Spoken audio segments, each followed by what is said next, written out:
élément neutre pour la loi fois qui vaut m de 0.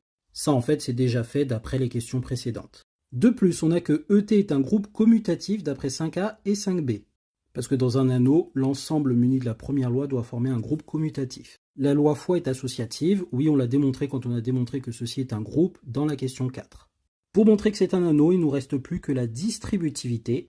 Et donc, je me donne x, y, z dans R quelconque. Et je vais montrer que ça fois my, t, mz, c'est égal à mx fois my, t, mx fois mz. J'ai bien distribué le mx à my et séparé donc les deux par un t. Donc je fais le t dans la parenthèse et ça me donne ceci. Et je fais le fois et ça me donne la somme des deux moins 2 fois le produit des deux. Donc j'ai bien x plus y plus z moins 1 demi moins 2 fois x fois tout ça. Je distribue, ça me donne ceci et après simplification, ceci. D'autre part, je fais mx fois my, t, mx fois mz. Donc dans les parenthèses, je fais les opérations. J'ai ceci et ceci pour les fois.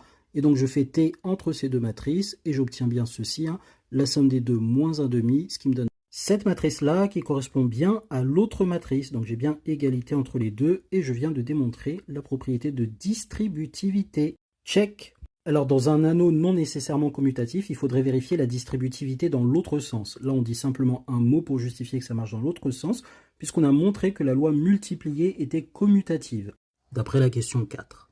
On a donc bien montré que ET fois est un anneau, on veut donc montrer que c'est un corps commutatif. On sait déjà qu'il est commutatif, hein, puisque la loi fois est commutative, on vient de le dire. Et toujours d'après la question 4, on a montré que ceci, c'est un groupe commutatif. Ça veut dire que n'importe qui dans l'ensemble est inversible pour la loi multiplicative. Donc en particulier, quand on revient dans l'anneau, tout élément non nul, puisque je rappelle que c'est m de 1,5, l'élément nul, c'est-à-dire l'élément neutre pour la loi t, est inversible selon la loi multiplicative. Ça signifie bien que le triplet ET fois est un corps commutatif.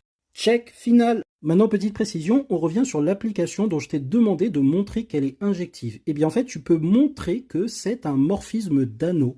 Et plus particulièrement, du coup, comme les deux anneaux ici sont des corps, tu peux montrer que c'est un morphisme de corps.